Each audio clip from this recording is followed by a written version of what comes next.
Beri nama pedang ini Naga Puspa. Selamatkan dia.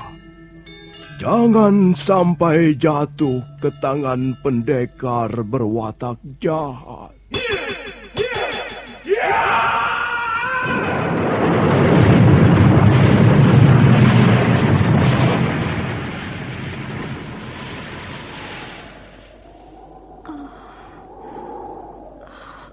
Kakang Kamandanu, kau masih juga tidak percaya bahwa aku mencintaimu. Meisin, maafkan aku, Meisin. Meisin, Meisin.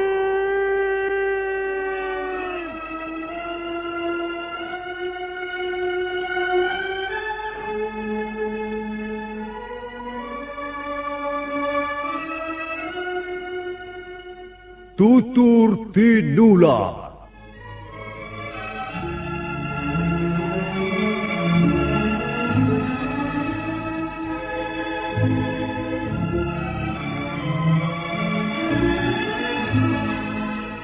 Sebuah sandiwara radio serial, produksi Sanggar Cerita dan Teater Sanggar Prativi.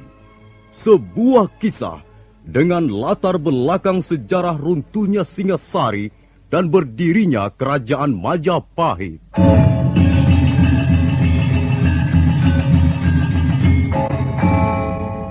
Sandiwara ini didukung oleh pemain-pemain radio yang sudah ternama. Ferry Fadli, Ivone Rose, dan Eli Ermawati.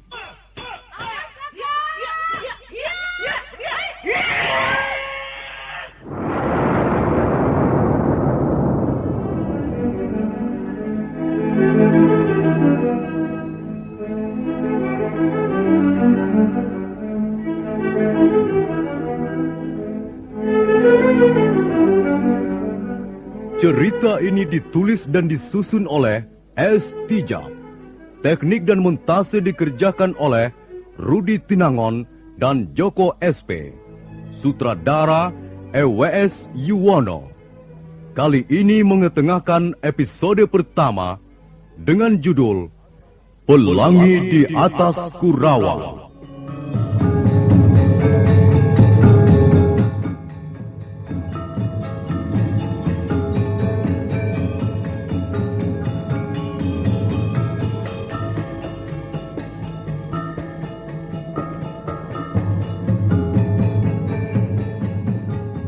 Dalam seri yang ke-6 ini didukung oleh para pemain Ferry Fadli sebagai Arya Kamandanu, Lili Nur Indasari sebagai Narirati, Marlon sebagai Dangdi, Sudibianto sebagai Jaruju, Wahyu sebagai Balawi, AP Burhan sebagai Rekian Wuru, M. Abud sebagai Arya Dwi Pangga, Eli Panca sebagai Nyi Rongkot, Yuli sebagai Palastri, dan Nusri pembawa cerita. Selamat menikmati.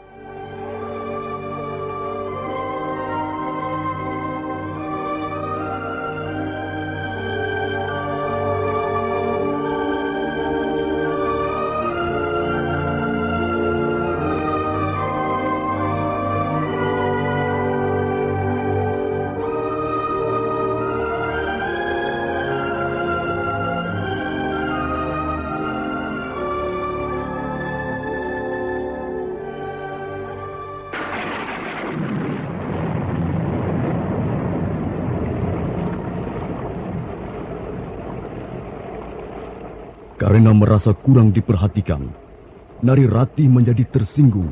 Dia kesal dan kecewa. Dia mengharap Arya Kamandanu mencurahkan isi hatinya. Namun harapannya itu tak pernah menjadi kenyataan. Arya Kamandanu yang pemalu dan peragu bahkan berusaha menghindari kata-kata cinta. Akhirnya, Narirati mengibaskan tangannya dan melompat ke halaman candi. Rati! Rati! Mau kemana kau, Rati? Pulang. Tunggu. Apa salahku, Ratih? Apa salahku? Tanya pada dirimu sendiri, Kakang. Ratih! Ratih, tunggu! Tunggu, Ratih! Jangan tinggalkan aku!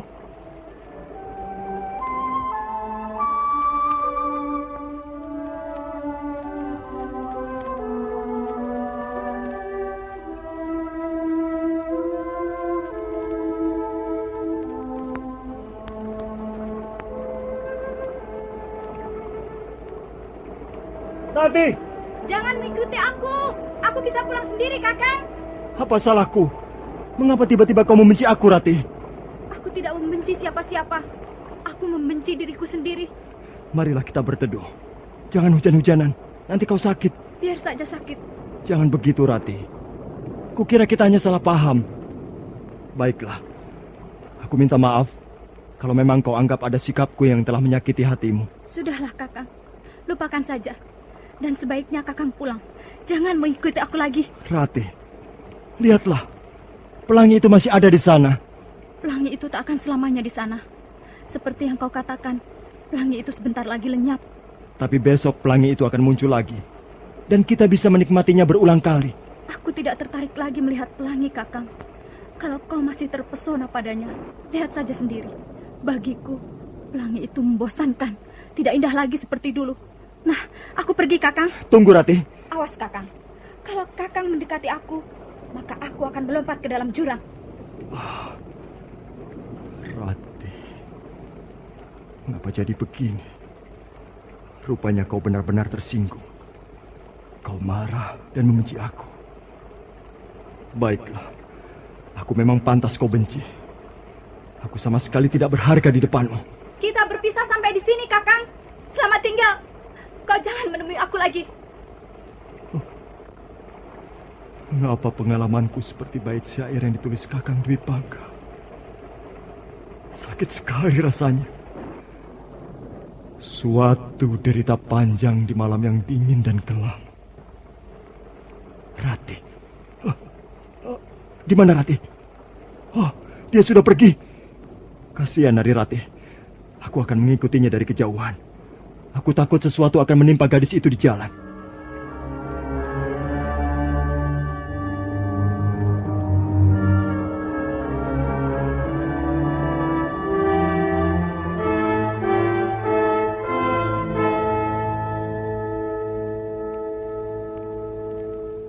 Nekat sekali gadis itu. Dia terus berlari dalam hujan. Tapi untung tidak terjadi apa-apa. Aku khawatir dia tiba-tiba sakit dan jatuh pingsan. Mengapa aku berhenti di sini? Aku harus mengikuti Nari Ratih. Aku harus melihat dia tiba dengan selamat di rumahnya.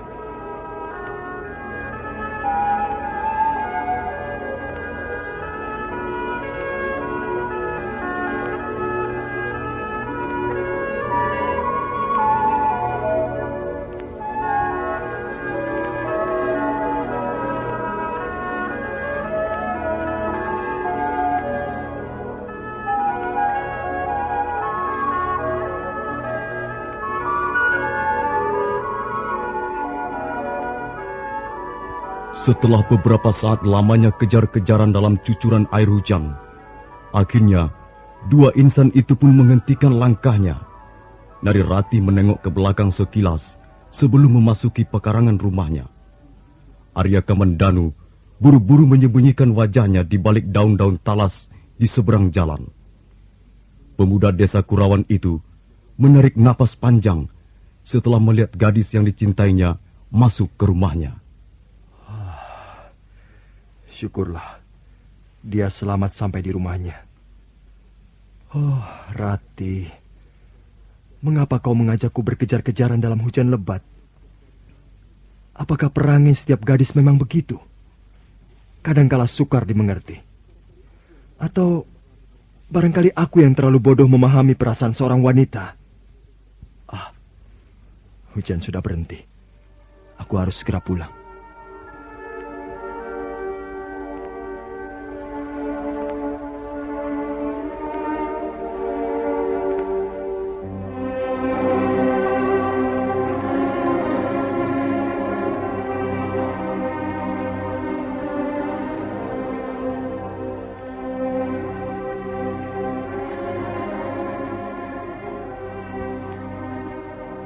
Dengan gontai, Arya Kamandanu melangkah menuju ke desa Kurawan.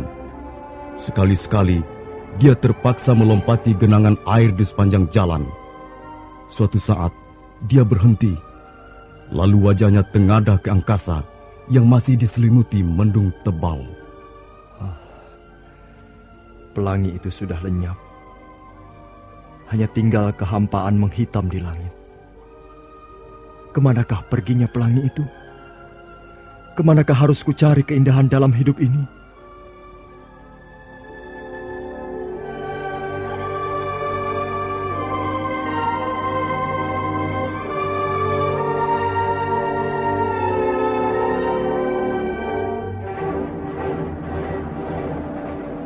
Arya Kamandanu terus melangkah, semakin jauh meninggalkan perbatasan desa Manguntur. Mendadak, di sebuah tikungan jalan, muncul 3 orang pemuda menghadangnya. Oh, Dangdi. Sekarang dia membawa 2 orang kawannya. Nah, kita bertemu lagi, Kamandanu. Kau jangan mengajakku ribut lagi, Dangdi. Bukankah sudah kukatakan bahwa aku akan membalas pukulanmu di pelipis kiriku ini? Dan untuk itu kau merasa perlu membawa 2 orang temanmu itu? Kau ingin berkenalan dengan mereka? Baik. Yang berdiri di samping kananku ini Jaruju, anak desa Manguntur Selatan. Sedang yang berdiri di sebelah kiriku Balawi, anak desa Tumangkar. Ini dia kah pemuda yang kau katakan itu, Dangdi? Iya, benar. Jadi kau yang bernama Arya Kamandanu, anak desa Kurawan? Benar. Aku Kamandanu. Kau sombong, Kamandanu. Mentang-mentang ayahmu seorang ahli senjata pusaka, lalu kau berani sok jago ya? Kalian berdua disuruh apa oleh anak kepala desa Manguntur itu? Kurang ajar. Lidahmu tajam. Pantas Dangdi menaruh dendam padamu. Kami disuruh apa oleh Dangdi bukan urusanmu. Iya, betul. Kau sudah menyakiti orang. Dan sekarang kau akan disakiti pula oleh orang lain. Aku tahu. Kalian